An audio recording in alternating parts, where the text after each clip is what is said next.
বিসমিল্লাহির রহমানির রহিম। গল্প হলে সত্যির মঞ্চে আমি সুজাউদ্দিন আরও কিছু ঘটনা নিয়ে উপস্থিত হয়েছে আপনাদের সামনে। আশা করি সবার ভালোই লাগবে ঘটনাগুলো। কেউ গল্প হিসেবে নিলেও নিতে পারেন, কেউ সত্যি হিসাবে নিলেও নিতে পারেন, কিন্তু এগুলো বাস্তব ঘটে গেছে, সেইগুলোই আমি গল্প হলো সত্যির মঞ্চে আলোচনা করছি। বিশেষ করে স্যারকে আমার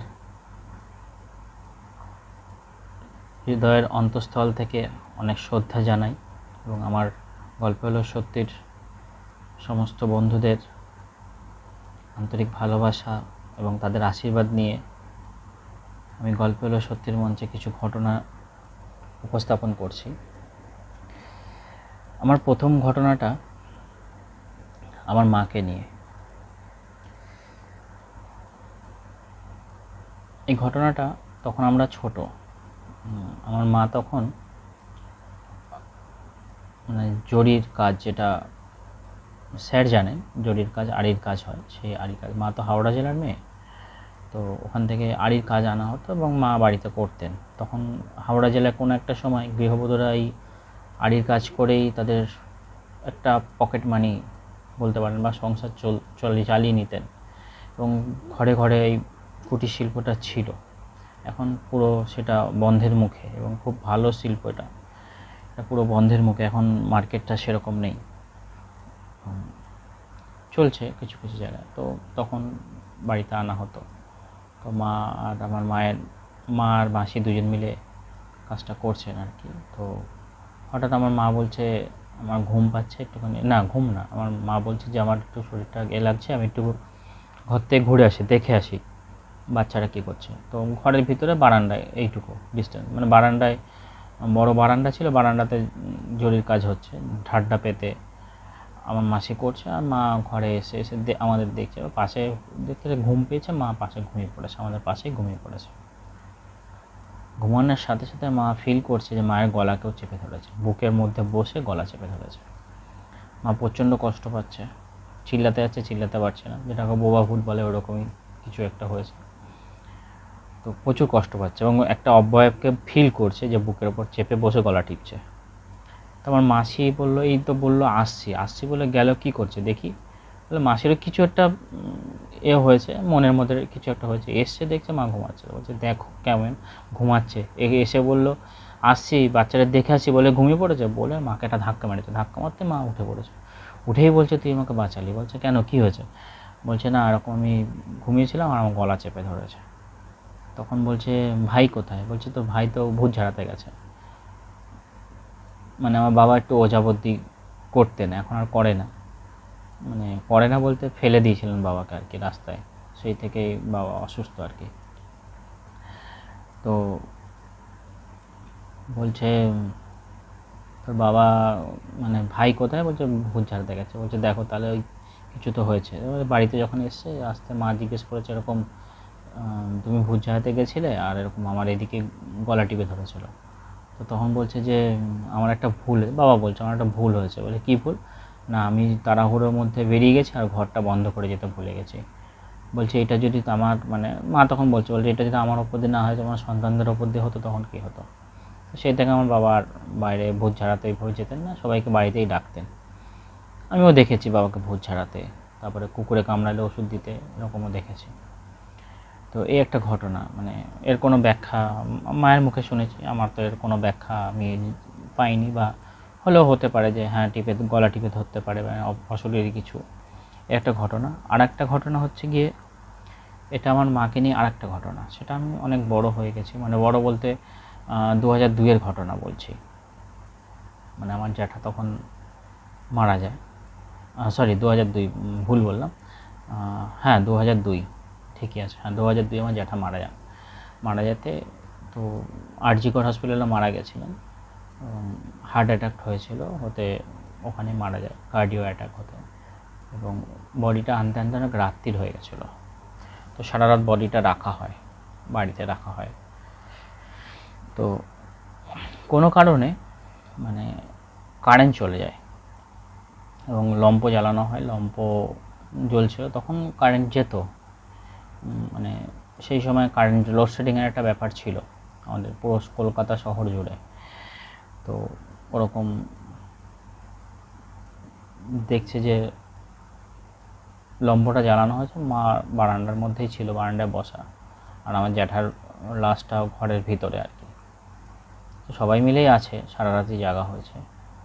তো কারেন্ট চলে যাওয়ার ওই যে ফ্ল্যাকচুয়েন্ট কিছু মুভমেন্ট, কারেন্ট চলে গেছে আবার কারেন্ট আসবে, এই যে মুভমেন্টের মাঝখানে লম্প জ্বলছিল। তো হঠাৎ লম্পটা নিভে যায়, হঠাৎ নিভে যেতে কিছুক্ষণ পরে আবার লম্প জ্বালানো হয় বা কিছু, যাই হোক। তারপরে আমার জ্যাঠাকে পরের দিনে মাটি ফাটি দেওয়া হয়, আমাদের কবরস্থ করা হয়, সেসব কবরস্থ করবে বাড়ি এসে। কিন্তু আমার মা খুব অসুস্থ, অত্যন্ত অসুস্থ, কথা নাকে নাকে কথা বলছে, মানে এ করছে। কিন্তু মায়ের অ্যাটিটিউডগুলো পুরো অ্যাবনর্মাল। কেমন অ্যাবনর্মাল? আমার মাকে আমি কখনো মাথার কাপড় ফেলতে দেখিনি, কিন্তু মা তখন মাথায় কাপড় নেই, এলোমেলো চুল ছেড়ে দিয়েছে। আর মানে আমার মা খাবার খুব ভদ্রভাবে খায়, মানে আমাদেরকেও বলেছে ভদ্রভাবে খাবে, পরিষ্কার করে খাবে, মানে যেটা মায়েদের শিক্ষা সেটাই। কিন্তু আমার মা দেখছি খাচ্ছে অন্যরকম। কীরকম? মানে এরকম বড় বড় থাবা নিচ্ছে, এরকম থাবা, আর ওরকম করে খাচ্ছে, এরকমভাবে ভাত এখান থেকে পুরো বডিতে পড়ছে, আর মাথায় কাপড় নেই, মানে অপ্রস্তুত অবস্থায় মানে আর কি। এবং এটা আমার দাদুও এটা দেখেছেন, মানে মায়ের মামা, মানে আমার মা মামাদেরকে রেসপেক্ট করে মাথায় কাপড় দিয়ে বা মামাদের সামনে কখনো খেতেন না, এখনও খায় না মামাদের সামনে বা গুরুজনদের সামনে। তো সেখানটায় আমার মা পুরো ওরকম মামার সামনে, মানে আমার দাদুর সামনে এইভাবে খাচ্ছে। আমার দাদু ওর ব্যাপারটা বলছে, না ওর তো এরকম করে না, তো কিছু একটা অশরীরী কিছু একটা পার্ট ওর মধ্যে চলছে। আমার দাদুও ফিল করেছে ব্যাপারটা। এবং আমার একটা কাকা ছিলেন, উনি বলছে যে ভাবির অন্য কিছু সমস্যা হচ্ছে, তো ইমিডিয়েট নিয়ে যেতে হবে, বেশিক্ষণ রাখা যাবে না। বলে কি করেছে, একটা অটো ভাড়া করেছে, তখন সন্ধে হয়ে গেছে, এবং মানে মার আস্তে আস্তে শরীর খুব দুর্বল হয়ে যাচ্ছে, ঠিক আছে, আর মানে পাগলের মতো করছে।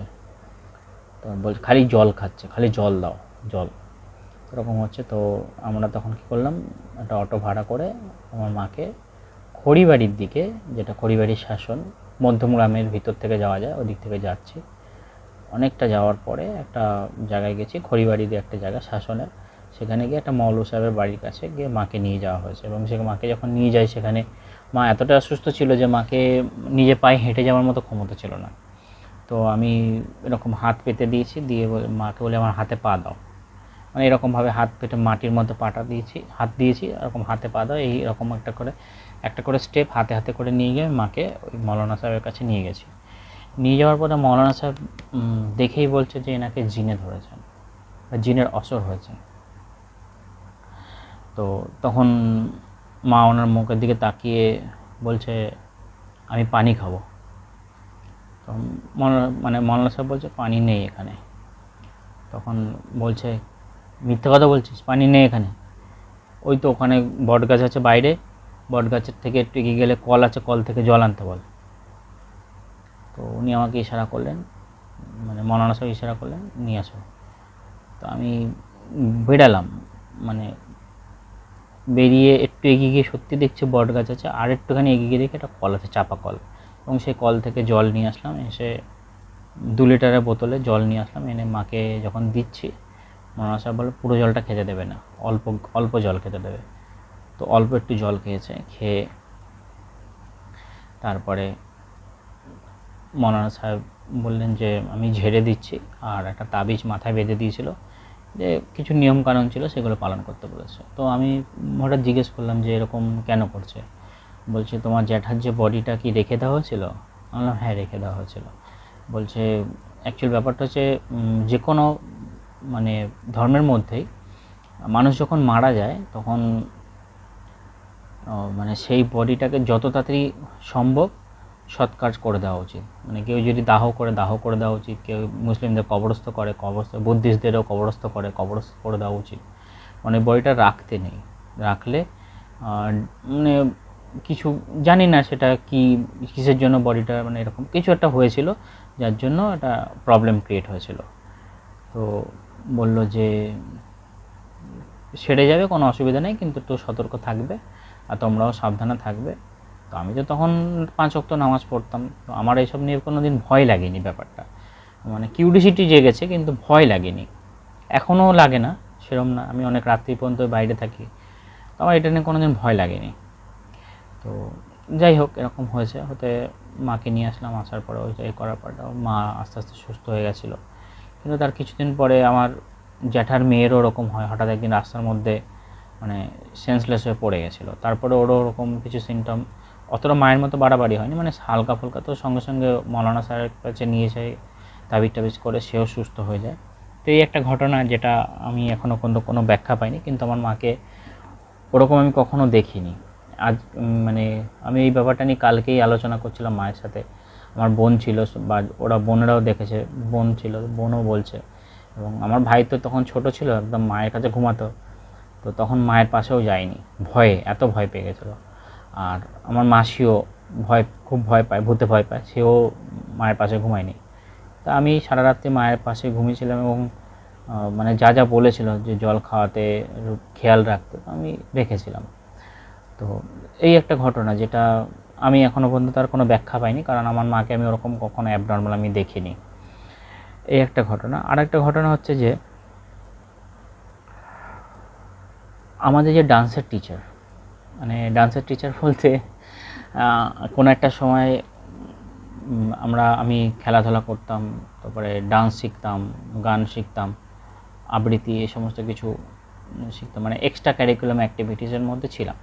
তো সেখান থেকে বন্ধুদের পাল্লায় পড়ে চলো ডান্স শিখবো, ডান্স শিখতে, তো এরকম একটা ডান্সের স্যার ছিল, তো আমাদের থেকে একটু বড়, তো ইয়ার্কি মারতাম। তো সেই স্যার হঠাৎ বলছে, তোর ঠাকুমা কীরকম দেখতে ছিল রে? তখন আমার ঠাকুমা মারা গেছে, তখন ওই 41 দিন হয়নি, তখনও 1 মাস তখনও হয়নি। তো কেমন দেখতে ছিল রে? তো আমার কাকা ফটোগ্রাফার ছিল, তো কিছু ছবি তুলে নিয়েছিল, তো সেই ছবিগুলো প্রিন্ট আউট করেও রেখে দিয়েছিল। তো সেখান থেকে আমি একটা ছবি নিয়ে ওই দাদাকে দেখাই যে এইটা আমার ঠাকুমা। তো দেখে বলছে আমি এক্স্যাক্ট এই ভদ্রমহিলাকেই দেখেছি। আমি বলছি তুমি আমার সাথে ইয়ার্কি মারছো? আমার ঠাকুমা মারা গেছে, তুমি তাকে দেখেছো? বলছে হ্যাঁ, আমি এক্স্যাক্ট এই ভদ্রমহিলাকেই দেখেছি। তো ঠাকুমার কবর কোথায় আছে, আমাকে নিয়ে যেতে পারবি? হ্যাঁ পারবো, না পারার কি আছে। আমার ঠাকুমার কবরস্থ আমাদের বাড়ির কবরস্থানেই করা হয়েছিল, এবং ওইটাই লাস্ট কবর, তো তারপর আর কবর দেওয়া হয়নি। আমার জ্যাঠাকে মানে বারোয়ারি কবরস্থানেই দেওয়া হয়েছে। তো যাই হোক, ঠাকুমাকে যখন আমি মানে ঠাকুমার কবরটার সামনে যখন দাদাকে নিয়ে যাই, ও কিছুক্ষণ শকড হয়ে গেছিলো, মানে শক মানে আমার মনে হচ্ছে যেন কেউ ওকে কী বলে ওটাকে বশ করে নিয়েছিল। আমার ঠাকুমার কবরের দিকে এইভাবে তাকিয়ে, পুরো স্টিল এরকম তাকিয়ে হয়ে পুরো ঠান্ডা হয়ে দাঁড়িয়ে গেছে, ভ্যাবাচাকা খেয়ে দাঁড়িয়ে রয়েছে, মানে নড়ে না চড়ে না, চুপচাপ দাঁড়িয়ে তাকিয়ে রয়েছে কবরের দিকে। তো ওটা মোটামুটি হয়েছিল 1 মিনিট 2 মিনিট যখন হয়ে গেছে, আমি ব্যাপারটা দেখে তখন আমার একটু ভালো লাগেনি, তখন আমি কী করেছি, ওই দাদাকে ধাক্কা মেরেছি, ও কী করছো তুমি, তাকিয়ে রয়েছে তখন ধরে। বলছে আরে চ এখান থেকে চ, ঠিক আছে? তো আমি বললাম কেন, কী হয়েছে? বলছে না না, এখানে থাকা যাবে না, চ বলে, মানে বিভৎস ভয় পেয়েছে আর কি। তো আমি নিয়ে একটু সাইডে 2-3 মিনিট একটু এগিয়ে গেছি, গিয়ে তো একটা পুকুর পাড়ে দাঁড়িয়ে আছে। তখন আমাকে বলছে তুই কি বিশ্বাস করবি, তো ঠাকুমা আমার শরীরের মধ্যে ঢুকে গেছে, তো ঠাকুমাকে আমি দেখতে পাচ্ছি। আমি ভাবছি হয়তো আমাকে ভয় দেখাচ্ছে, ঠিক আছে? তো আমি বললাম তোমার সে আর কি মারছো, আমার ঠাকুমা তোমার বডিতে ঢুকে গেছে, তোমার মানে এরকম ভুলভাল বকছো কেন? তখন বলছে না রে, বিশ্বাস হচ্ছে না তোর? ধুর, বাজে কথা বলছো। বলছে তোমার বডিটা হাত দিত। তো আমি কি করেছি, তো বডিতে হাত দিতে যেরকম হাত আছে, তো আমি ঠিক এইভাবে হাতটা ধরেছি। আমি যখন এবার হাতটা ধরেছি, আমি পুরো মানে এর ব্যাখ্যাটা এখন আমি করতে পারছি না, যে মানুষটার বডি পুরো মৃত মানুষ যেরকম বডি ঠান্ডা হয়ে যায়, এক্স্যাক্ট ওরকম ঠান্ডা। কারণ আমাদের মধ্যে মারা গেলে মাইয়াতকে দাফন দেওয়ার আগে তো ধোয়াতে হয়, তো আমি মাঝে মাঝে যাই, ধোয়াতেও যাই। মানে আমার আত্মীয়দেরকে মারা গেলে আমিও গেছি ধোয়া, তো ওদের সাথে ছিলাম। তো আমি যখন বডি টাচ করেছি দেখেছি ওরকম ঠান্ডা, পুরো একদম চিল ঠান্ডা থাকে বডি, পুরো মৃত মানুষের মতো পুরো বডি ঠান্ডা। এবং আমার জ্যাঠা যখন মারা গেছে তখন আমি ওই বডি টাচ করেছি এবং পুরো ঠান্ডা। তো মৃত মানুষের মতো পুরো, একটা জীবিত মানুষের বডি মৃত মানুষের মতো পুরো ঠান্ডা। তো আমি তো পুরো অবাক, আমি বলছি তোমার বডি এরকম ঠান্ডা হয়ে গেছে কেন, আর থরথর করে কাঁপছে, ওই দাদাটা পুরো থরথর করে কাঁপছে। তো আমার আমার এই দিক নিয়ে কোনো দিন ভয় লাগেনি। আমি কী করেছি, দাদাকে জাপটে ধরেছি, এভাবে ধরে নিয়েছি, নিতে আমাকে বলছে যে তোর কিছু জিজ্ঞাসা আছে, জিজ্ঞেস কর, কিছু তোর জিজ্ঞাসা থাকলে, তোর ঠাকুমার কাছে কিছু জিজ্ঞাসা থাকলে জিজ্ঞেস কর, তোকে বলে দেবে। তো আমার তখন একটা ব্যাপার নিয়ে ছিলাম, কনফিউজ ছিলাম। তো তখন আমি বললাম এই ব্যাপারটা আমাকে একটু বলো। তো বলছে এই ব্যাপারটা এটা হবে না তোর। তো আমি বললাম হবে না, কিন্তু ব্যাপারটা কোনোভাবেই না হওয়ার নয়, 100% হওয়ার। বলছে না এটা হবে না। তো আমি ভাবছি হয়তো ঢপ মারছে না, কিন্তু ওই বডি ঠান্ডা হয়েছে এটা কিন্তু আমি এখনও পর্যন্ত ব্যাখ্যা পাইনি। কিন্তু বাদবাকি জিনিসগুলো আমি ভাবছি আমাকে এটা ভয় দেখানোর ব্যাপার বা কিছু। কিন্তু তার কিছুদিন পরে যেটা বলেছিলাম হবে না, সেটা হয়নি। এবং এর ব্যাখ্যা আমি আজও পর্যন্ত পাইনি। এবং ওই দাদাকে আমি জিজ্ঞাসা করেছিলাম যে তুমি কি সত্যি আমার ঠাকুমাকে দেখতে পেয়েছিলে? বলছে হ্যাঁ, আমি বলছি তো, বিলিভ কর আমাকে। এবং আজকে ডেট পর্যন্ত সেই দাদা আমাদের বাড়িতে আর কোনো দিন আসে না, এবং আমাদের কবরস্থানের ধারে বাড়েও ঘেসে না। বলছে না আমি তোদের কবরস্থানের ওইদিকে যাবোই না আমি। এবং ও এতটাই ভীতু ছিল, ভীতু কিনা জানি না, কিন্তু ওই কবরস্থানের, আমাদের ওইদিকে কবরস্থানের ওই পাটটা দিয়েও যেত না, অন্য রাস্তা দিয়ে আসতো। আমাদের বাড়িতেও আসতো, আমিও যেতাম যখন হয়। তখন তো এইসব ব্যাপারগুলো ছিল, সবার বাড়িতে সবাই যাতায়াত করতো। এখন তো মানুষের মধ্যে যাতায়াত বন্ধ হয়ে গেছে, এবং আমরা শরীরচর্চা থেকে শুরু করে সব কিছুই করতাম। এখনকার তো ছেলেদের শুধু মোবাইল আর এইসব নিয়ে, এখনকার ছেলেদের তো দেখতে পাচ্ছি, এখনকার বাচ্চাদের ভবিষ্যৎ খুবই কি বলবো, অনিশ্চয়তার মধ্যে আছে। এরা শুধু মোবাইল ছাড়া আর কিছুই জানে না। শারীরিক শরীরচর্চা নিয়ে তাদের কিছুই নেই, খেলাধুলা বা জিম করা, বা আমাদের যেরকম ছিল, খেলাধুলা ছিল, জিম ছিল, গান শেখা ছিল, ডান্স শেখা ছিল, তারপরে আরও অনেক কিছু এক্সট্রা ক্যারিকুলাম অ্যাক্টিভিটিসের মধ্যে ছিল। এখন এদের মধ্যে সেগুলো আমি দেখতে পাই না। তো একটা ঘটনা ছিল যেটা আমি এখনও পর্যন্ত এর কোনো ব্যাখ্যা পাইনি। কিন্তু যে ঘটনার যেই ব্যাপারটা নিয়ে আমার প্রশ্ন ছিল, সেটা আমার লাইফের খুব ক্রুশিয়াল একটা প্রশ্ন ছিল, এবং সেই প্রশ্নের উত্তরটা আমি না পেয়েছিলাম, এবং সেটা আমার সত্যি আমার লাইফে আর ঘটেনি, হয়নি, সেটা সম্ভব হয়নি, সেটা নাই হয়ে গেছিলো। তো এই একটা ঘটনা যেটার কোনো ব্যাখ্যা আমি পাইনি। আচ্ছা, আর একটা ঘটনা যাচ্ছি, সেটা হচ্ছে গিয়ে আমার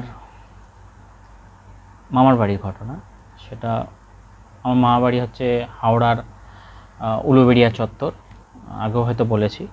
তো ওইখানকার একটা ঘটনা। সেই ঘটনাটা হচ্ছে যে আমার মায়েদেরই কোনো বান্ধবী হবে বা কিছু হবে, সে মা বলেছে গল্পটা, বান্ধবী কি বোন জানি না।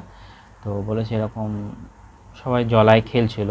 জলা বলতে যেখানে চাষ টাস হতো, পরবর্তীকালে সেটা শুকিয়ে যায়, তারপরে সেটা করে আমার মামার বাড়ি ওদিকে সবাই জলা বলে। তো ওই জলাতে সব খেলতে যেত। তো ওরকম জলায় খেলতে একটা আম কুড়িয়ে পায়, ওই মেয়েটা। এবং মেয়েটা বলতে যুবতী মেয়ে, একটা আম কুড়িয়ে পায়। তো আমটা কুড়িয়ে পেয়ে কাউকে আর বলেনি, আমটা বাড়ি নিয়ে চলে আসে এসে, এবং নিজেই আমটা খেয়ে নেয়। যখন আমটা খাচ্ছিল তখন আমার মা দেখতে পেয়ে বলছে আমটা কোথায় পেলি এখন? তো বলছে আমি জলার থেকে কুড়িয়ে পেয়েছি। তো মা বললো তুই জলার থেকে কুড়িয়ে পেয়েছিস, সে আমটা খেয়ে নিলি, ধোঁয়া নেই কিছু নেই, আর খেয়ে নিলি, আমাদের বললি না কিছু না। তো বলছে কিছু হবে না, ঠিক আছে। তোর মা একটু রাগারাগি করেছে। তো আম খেয়েছে, ঠিক আম খাওয়ার কিছুক্ষণ পর থেকে ও বলছে আমার শরীরটা কীরকম করছে। শরীরের মধ্যে কীরকম জ্বালা পোড়া হচ্ছে, এরকম করতে করতে করতে করতে 1 দিন 2 দিন 3 দিন এরকম হতে হতে হতে মানে মেন্টালি ডিসঅর্ডার হয়ে গেল, এবং একটা পর্যায়ে এরকম হয়ে গেল, মানে কি বলবো, উলঙ্গ থাকতো। মায়েরা বলে মানে সবাই ঢেকে ঢুকে রাখতো, মানে ঘরের মধ্যে একটা যুবতী মেয়ে এরকম উলঙ্গ থাকছে, জিনিসটা তো লাস্টে মানে মাটির বাড়ি ছিল, মাটির বাড়ি তখন তো মাটির বাড়ি ছিল, তো মানে দেয়াল টেয়াল পুরো ভেঙে ফেলতো, এরকম আঁচড়ে উচড়ে করে ফেলতো, লাস্টে মারা গেল আর কি। তো এখান থেকে একটা বড় শিক্ষা, বা এটা আমার মায়েরাও বলে, বা এটা এখনও মানি, যে আমরা রাস্তাঘাটে কোনো দিন কোনো ফল কুড়িয়ে খেতাম না, বা রাস্তাঘাটে ফলও খাইও না। এবং বহু রাতে আমি ফিরি, বাইক টাইক নিয়ে ফিরি, তো আমের সিজনে গাছের গোড়াতে আম পড়ে থাকতেও দেখি, আমি কিন্তু কুড়াই না, আমি নিজে তো কুড়াই না, এবং আমার বাচ্চা কাচ্চাদের কাউকে কুড়াতেও দিই না। এবং ভাইপো আছে, আমার মেয়ে আছে, বা আরও ভাগনারা আছে, তাদেরকেও এটা বলেছি যে রাস্তায় যদি কোনো ফল বা কোনো কিছু পাও, কিন্তু তুমি কুড়িয়ে ফাট করে খেয়ে নেবে না। যদি কুড়িয়ে কখনো বাড়িতে আনো, মায়ের হাতে দেবে, মা ধুয়ে দেবে, বা কিছু বিশেষ করে বটি দিয়ে কেটে দিলে তাহলে ওটা তো মানে এরকম কিছু ব্যাপার, তো সেটা থাকবে না। তো এখান থেকে একটা বড় শিক্ষা, যে একটা আম খেয়ে মানে মেয়েটা পাগল হয়ে গেল, কিন্তু কি ব্যাখ্যাটা, এর কোনো ব্যাখ্যা এখনো পর্যন্ত বুদ্ধি দিয়ে তো সম্ভব না। তো এই একটা ঘটনা। আর একটা ঘটনা হচ্ছে যে আমার ওইটাও ওই এরিয়ারই, কিন্তু যেটা এই আম খেয়ে যে পাগল হয়ে গেছিলো ওই এরিয়ার কাছাকাছিরই ঘটনা, মানে হাওড়ার ওই চত্বরটাতে, বা আমার মা বাড়ি চত্বরটা বা কিছু, এখানে এখনও স্টিল নাও আজকের ডেট পর্যন্ত এরকম মানে অশরীরী বা জিন জাতির এরকম কিছু ঘটনা এখনও ঘটছে, বা এখনও ঘটে আসছে। তো সেই এটা রিসেন্টলি ঘটনা, রিসেন্টলি অনেক ঘটনা আছে, টুকটাক শুনতে পাই। তো এই যে ঘটনাটা, এটা আমার মায়েদেরই ওখানে, মানে মামার বাড়ির ঘটনা। তো একজন ছিলেন মানে কোরআনের হাফেজ বা কিছু এরকম, কোরআন শরীফ পড়তে পারতেন এরকম কোনো। তো রাত্রিবেলা অনেক রাত হয়ে গেছে, তো মাকে বলেছিল যে আমি যখন ঘরে এতে করতে যাবো আমাকে ডাকবে না, ঠিক আছে। তো ছেলে না খেয়ে রাতে ঘরে গেছে, তো রাতে আমাদের তো নামাজের ব্যাপার থাকে, তাহাজ্জুদের নামাজ অনেক কিছু থাকে, 12টার পরে নামাজটা থাকে। ওর মা দেখছে যে ছেলে ঘরে গেছে, তো এখনও বেরোচ্ছে না, কিছু খায়নি রায়নি, তো দেখি কি করছে। তো মায়েদের তো কিউরিওসিটি থাকবেই, ছেলে সন্তানদের জন্য তো চিন্তা থাকবে, সেই চিন্তাধারা নিয়েই গেছে যে ছেলে কি করছে দেখি। তো গিয়ে দরজাটা হালকা খোলা ছিল, মানে দরজাটা পুরোপুরিও লক করে দেয়নি, ঠিক আছে। তখন মাটির বাড়ি ছিল, আর তখন মাটির বাড়িতে লক বলতে ওই মানে বাঁশ দিয়ে ছিল, এবং ফাঁকা দিয়ে দেখা যেত এরকম কিছু, মানে বাঁশের ছিল, বেড়ার দরজা ছিল আর কি। তো ওই মাটির বাড়িতে মানে ও মশারির ভিতরে কোরআন শরীফ পড়ছে, আর মশারির চারপাশে 4 জন বসে কোরআন শরীফ শুনছে। ওইটা দেখে ওর মা, মানে রাত্রিবেলা অত রাত্রিরে ঘরের মধ্যে 4 জন মানুষ, এবং তারা অত্যন্ত লম্বা চওড়া, মানে বড় বড় দাড়ি, জুব্বা পরা, আরবিয়ান ড্রেস আর কি পরা, সব বসে ওর চারদিকে সব সাদা ড্রেস, হোয়াইট, ওর পাশে বসে সব শুনছে আর কি, ও কোরআন শরীফ পড়ছে। তো ওর মা কী করেছে, ব্যাপারটা মানে স্বাভাবিকভাবে নিতে পারেনি, কি বলছে, এরা কারা, তোর ঘরে কি করছে? যাহাতক বলা তাহাতক ওরা ভ্যানিস, নেই, ঘর থেকে চললে মানে মশারির থেকে ওরা ভ্যানিস হয়ে গেছে, এবং সঙ্গে সঙ্গে ওই ছেলেটা পাগল হয়ে গেছে একদম স্টিল, মানে ওই জায়গাতেই, মানে ওর মাথা ব্যথা কীরকম হয়, মানে ওখানে অজ্ঞান হয়ে গেছে। তারপরে ও পুরো পাগল হয়ে গেল, এবং ঘর বাড়ি ছেড়ে চলে গেল, আর খুঁজে পেল না আর কি, পরের থেকে ওকে আর খুঁজে পাওয়া গেল না। স্টিল নাও আজকের ডেট পর্যন্ত সে নিখোঁজ। তো তখন উনি অনেক মৌলানা বা অনেক কিছু হাফেজ অনেক জায়গায় গেছিলো, তো তারা বলেছে যে তুমি যেইভাবে ঢুকে যে একটা রিয়্যাক্ট করেছো, এই রিয়্যাক্ট করাটা তোমার উচিত হয়নি। তুমি যখন দেখছো তোমার সন্তানদের চারপাশে কোরআন শরীফ পড়ছে, এবং তোমার সন্তান তাদেরকে কোরআন শরীফ শোনাচ্ছে, এবং ওরা বসে বসে শুনছে বা কিছু, তুমি কিছু দেখেছিলে, তো ওনাদের ঢুকে সালাম দেওয়া উচিত ছিল, মানে আমাদের সালাম দিতে হয়, আসসালামু আলাইকুম বলতে হয়, ওটা দেওয়া উচিত ছিল, তুমি সেটা দাওনি এবং তুমি যে রিয়াক্টটা করেছো তাতে ওরা অখুশি হয়ে তোমার সন্তানকে পাগল করে দিয়ে চলে গেছে, আর তোমার সন্তানকে ফিরে পাবে না, আর হয়তো ওদের সাথেই চলে গেছে, এরকম কিছু একটা ব্যাখ্যা। তো এটারও কোনো ব্যাখ্যা পাওয়া যায় এবং সেই ভদ্রলোকের আজ পর্যন্ত কোনো খবর পাওয়া যায়নি। এটা একটা খুব প্যাথেটিক ঘটনা, মানে একটা মানে জিন জাতিদের সাথে বসে কোরআন শরীফ পড়া এটা যাতা কথা নয় এবং খুব রিক্স তো অবশ্যই বটে, কারণ ওরা জিন আর মানুষ দুটো ভিন্ন একটা জিনিস। মানুষের আত্মা এক ধরনের হয়, জিনের আত্মা এক ধরনের হয়, কিন্তু কোনো একটা সূত্রপাতে দুজনের হয়েছে, ম্যাচ করেছে, যার জন্য ওর সাথে লিঙ্ক আপে চলে এসছে। তো এই ঘটনাটাও মানে এর কোনো ব্যাখ্যা নেই। এবং জিন জাতির আর একটা ঘটনা আমি বলছি, যেটা মসজিদেরই ঘটনা।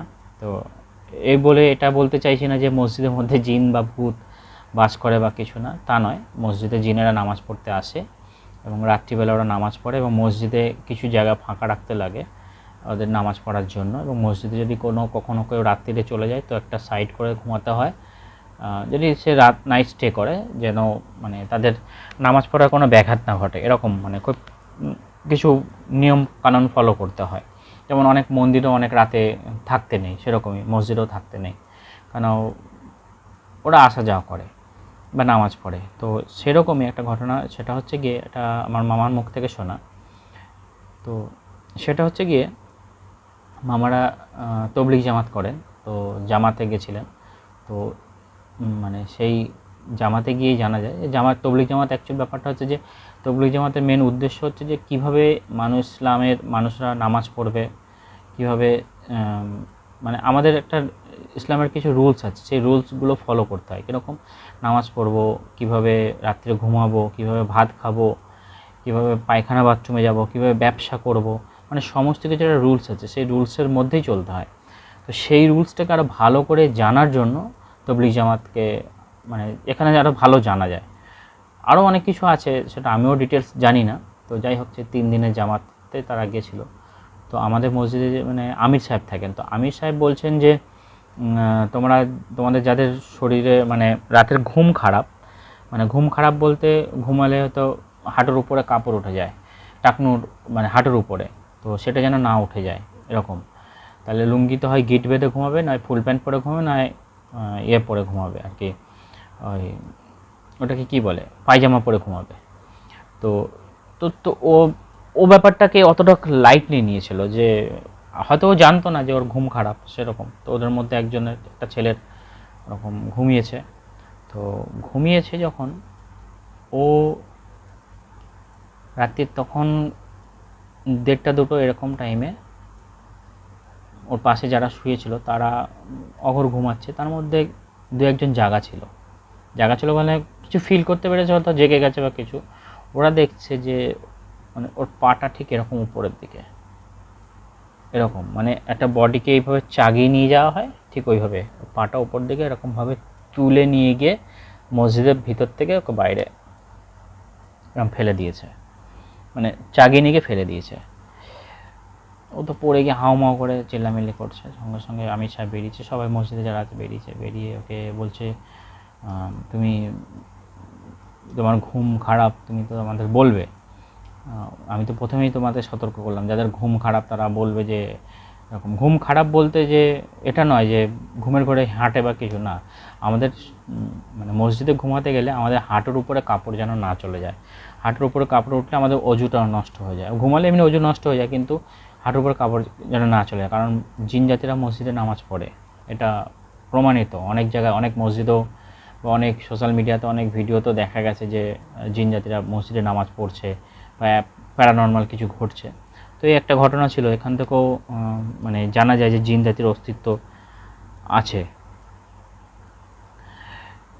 এই ঘটনাটাও কোনো ব্যাখ্যা নেই, কিন্তু এটা ঘটেছে, মানে মসজিদ থেকে বাইরে টেনে নিয়ে গিয়ে ফেলে দিয়েছে। ঠিক আছে, আচ্ছা, আরেকটা ঘটনাটা হচ্ছে গিয়ে এটা আমার খুব পরিচিত একজনের ঘটনা এবং রিসেন্ট ঘটেছে। এবং উনি মারা গেছেন, কোনো একটা কঠিন অসুখেই মারা গেছেন, মানে জানা যায়নি মানে অসুখটা কী ছিল, কিন্তু পরে জানা গেছে যে ওরা লিউকোমিয়া হয়েছিল বা ব্লাড ক্যান্সার এরকম কিছুটা হয়ে উনি মারা গেছেন এবং সমস্ত শরীর তার জল জমা ছিল। তো উনি ঘটনাটা হচ্ছে উনি মারা যখন গেছেন, মারা যাওয়ার পরে উনি বুদ্ধিস্ট, মানে হিন্দু ছিলেন, বুদ্ধিস্টকে বিয়ে করেছেন। তো সেইখানের ঘটনা যেটা আমার বোনের মুখ থেকে আমি শুনেছি। তো ঘটনাটা এরকম ঘটেছে, মানে বুদ্ধিস্টদের মধ্যে নাকি বলে যে ওরা কোনো মাছ দিতে লাগে কোনো হাঁড়ির মধ্যে, তো মাছটাকে 7 টুকরো করতে হয় আর হাঁড়িটাকে ঢাকা রাখতে হবে এবং সবাইকে জেগে থাকতে হবে, মানে ওদের ছেলের বউ বা নাতি এরকম মানে জেগে থাকতে হবে, মানে ওইটাকে পাহারা দিতে হবে যেন হাঁড়িটা নিয়ে না চলে যায়, এবং নাকি ওই আত্মাটা আসে এসে ওইটাকে নিয়ে মাছ বা হাঁড়ি থেকে মাছ নিয়ে যাবেই। তো ওরা সারা রাত আলো জ্বালিয়ে শুয়েছে, হঠাৎ যেটা হয় এখনকার সায়েন্সের সময়, এখন তো এসব বিলিভ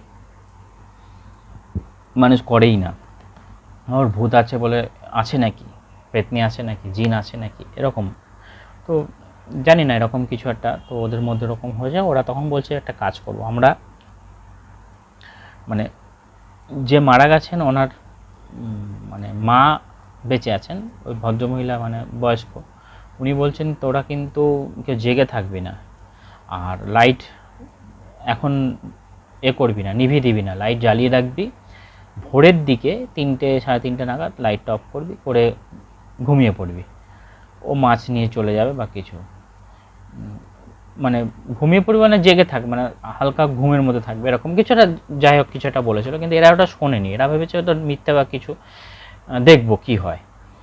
তো ওরা সেইটা ভেবে মাছটা,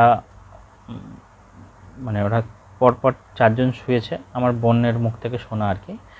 তো সেখানে ওর বৌদি ছিল, মানে বৌদি, দাদা বৌদি আর ভাইয়ের বউ, মানে 2 ভাই আর 2 ভাইয়ের বউ। আচ্ছা, এবার ওদের বাড়িতে কুকুর আছে, কুকুর প্রেজেন্ট। তো তখন রাত্রির তখন প্রায় 1:30টার দিকে ওরা লাইট অফ করে দিয়েছে। 1:30টার দিকে ওরা ফিল করছে জানলার থেকে কিছু একটা, মানে হাওয়া একটা বইছে, হালকা একটা, মানে খুব ঠান্ডা একটা হাওয়া বইছে, জানলার থেকে একটা হাওয়া আসছে, আর কুকুরটা হঠাৎ উঠে পড়লো, স্ট্রেট সোজা ওই জানলার দিকে চলে গেল। এবারে জানলার দিকে চলে, কুকুরটা তো পোষ্য কুকুর ছিল, মানে এখনও আছে কুকুরটা, রিসেন্টলি ঘটনা। তো কুকুরকে আদর করলে কুকুর যেরকম চুপ করে বসে থাকে আদর খায়, এক্স্যাক্ট কুকুরটাকে ওরকম আদর করলেও আদর খাচ্ছে কুকুরটা হলো। তারপরে ওরা তো জেগে যেহেতু আছে,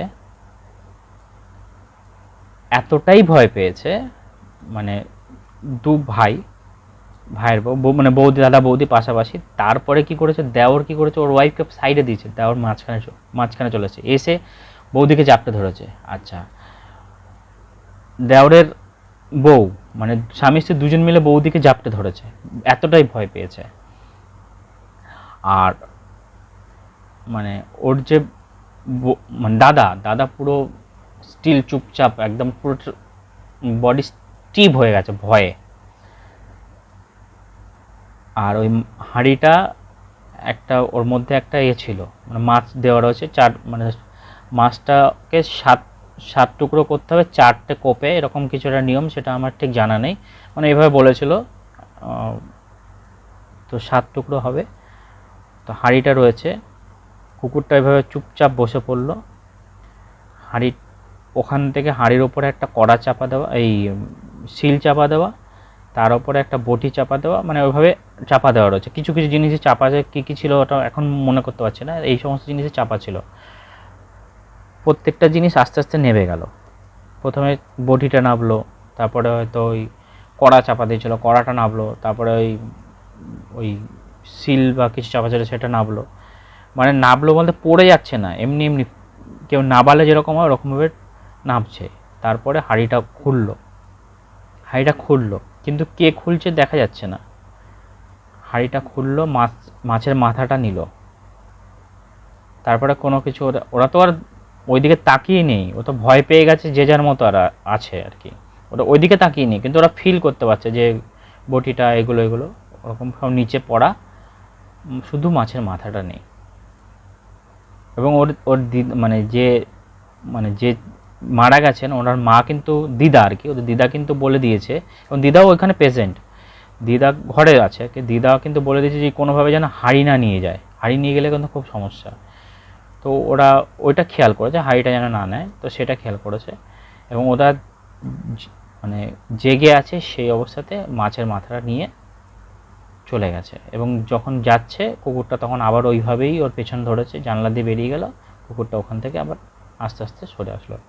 তারপর ওরা উঠে লাফ দিয়ে উঠে মানে লাইট ফাইট সব জ্বালিয়েছে, জ্বালিয়ে দিয়ে দেখছে যে বটি সব নিচে পড়া আর এগুলো। মানে এই ঘটনাটা রিসেন্টলি ঘটেছে, এটা 2000, এটা হচ্ছে 24, এটা হয়তো 22, হ্যাঁ 2022-এর ঘটনা, রিসেন্টলি ঘটেছে এই ঘটনাটা। তো এটারও কোনো ব্যাখ্যা নেই, এবং যে আমাকে বলেছে সে আমার খুব মানে বোন বলেছে, এবং যার সাথে ঘটেছে সে আমার বোনের খুব কাছের মানুষ। তো এরও কোনো ব্যাখ্যা আজ পর্যন্ত আমি পাইনি, বোনও পাইনি।